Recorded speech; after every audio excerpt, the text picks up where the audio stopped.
Olá, começando mais um Acontece Agora desta terça-feira com notícias do Brasil e do mundo. Iniciamos com o resultado de uma pesquisa de expectativa de emprego neste momento de agravamento da pandemia no Brasil. De 652 entrevistados, 69% dos empregadores não pretendem fazer alterações no quadro de funcionários, 21% têm intenção de contratar e 8% esperam reduzir as equipes no segundo trimestre. E uma atualização sobre a anulação das condenações do ex-presidente Lula na Lava Jato pelo ministro do Supremo Tribunal Federal, Edson Fachin. Agora as ações contra o ex-presidente serão analisadas pela Justiça Federal no Distrito Federal na 10ª ou na 12ª vara. Edson Fachin anulou as condenações de Lula e todas as decisões judiciais da Justiça Federal do Paraná nos casos das ações do Triplex do Guarujá, do Sítio de Atibaia e do Instituto Lula, que tiveram origem na Operação Lava Jato. No caso do apartamento do Guarujá, Lula foi condenado à prisão, sentença confirmada em segunda e terceira instância. O ex-presidente ficou mais de um ano preso em Curitiba.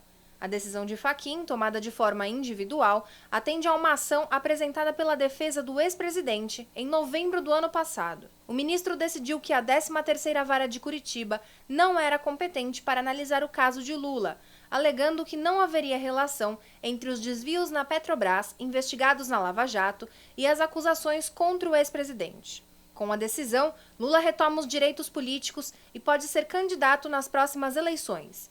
Mas tudo vai depender do andamento de outras ações em que ele é réu ou investigado, além da posição de colegas de corte de Fachin, que poderão reverter a situação. A Procuradoria-Geral da República já informou que recorrerá da decisão, o que pode levar o caso para o plenário da Corte, para análise de todos os ministros do STF. O procurador Deltan Dallagnol, que chefiou a força-tarefa da Lava Jato, escreveu numa rede social que esse é mais um caso derrubado num sistema de justiça que rediscute e redecide o mesmo caso dezenas de vezes e favorece a anulação dos processos criminais.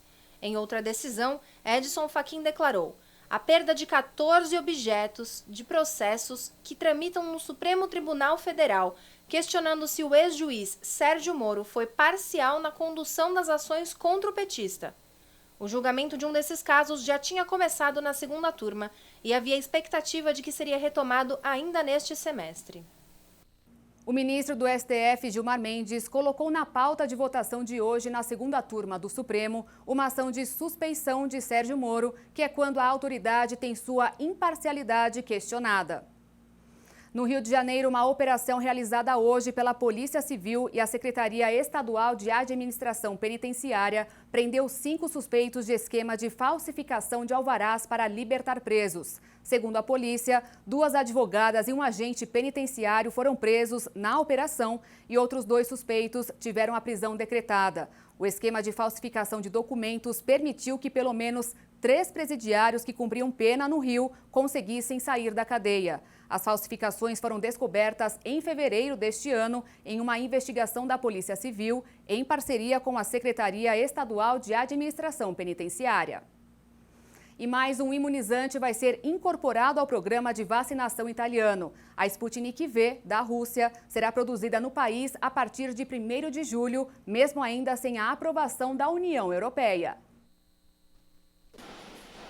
A meta é produzir em fábricas de Lombardia 10 milhões de doses até fevereiro de 2022. A Sputnik V começou a ser analisada para o processo de homologação na semana passada pela Agência Europeia de Medicamentos. As autoridades russas afirmaram que estão preparadas para fornecer doses a 50 milhões de europeus a partir de junho. Após recordar que a vacina já foi aprovada em 46 países, Moscou voltou a criticar a agência europeia por ter adiado o processo de validação do fármaco. Várias nações do bloco, impacientes com um processo considerado muito lento, recorreram a vacinas ainda não autorizadas pela agência. Este é o caso da Hungria, que começou a administrar o imunizante russo em sua população no mês passado.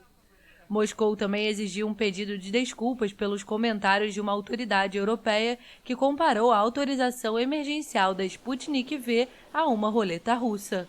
A Sputnik V, recebida com ceticismo no Ocidente, convenceu os especialistas após a publicação de resultados na revista científica The Lancet, que mostraram uma eficácia de 91,6%. Até o momento, 3 vacinas foram autorizadas pela União Europeia: Pfizer, BioNTech, Moderna e AstraZeneca. Um estudo da Universidade do Texas indicou que a vacina da Pfizer-BioNTech é eficaz contra a nova variante brasileira do coronavírus. O imunizante teve resultados positivos anteriores contra as variantes do Reino Unido e da África do Sul. A vacina já apresentou eficácia de 94% contra o vírus original. E a vacinação contra o coronavírus e o megaplano de resgate econômico dos Estados Unidos podem ajudar o mundo a crescer mais do que o previsto em 2021. A OCDE elevou sua estimativa de crescimento para 5,6%. A organização também anunciou projeções melhoradas para a economia brasileira neste ano e em 2022. A OCDE revisou de maneira expressiva e elevou sua estimativa de crescimento mundial em 2021 a 5,6%, contra a projeção anterior de 4,2%. Apesar de anunciar projeções melhoradas para o mundo, a Organização para a Cooperação e o Desenvolvimento Econômicos alertou para os riscos no caso de atrasos persistentes na vacinação contra a Covid-19. A estimativa agora é de que a economia brasileira cresça 3,7% neste ano, ou 1,1 ponto percentual a mais do que a estimativa feita em dezembro. Para 2022, a projeção passou para alta de 2,7%, ou 0,5 ponto percentual a mais do que há cerca de 3 meses.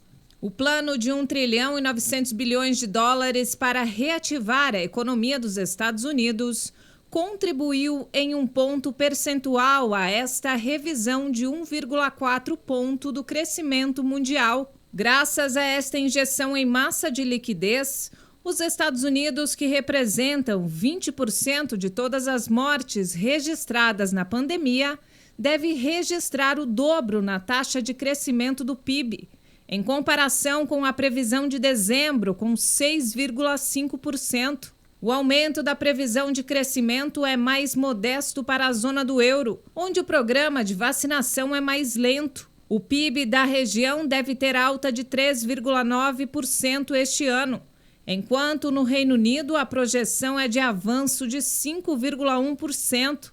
A China, motor do crescimento mundial, que registrou uma disparada de 60% das exportações em janeiro e fevereiro em ritmo anual, deve registrar crescimento de 7,8%. Mas o país com a maior previsão de recuperação é a Índia, após uma queda de 7,4% em 2020.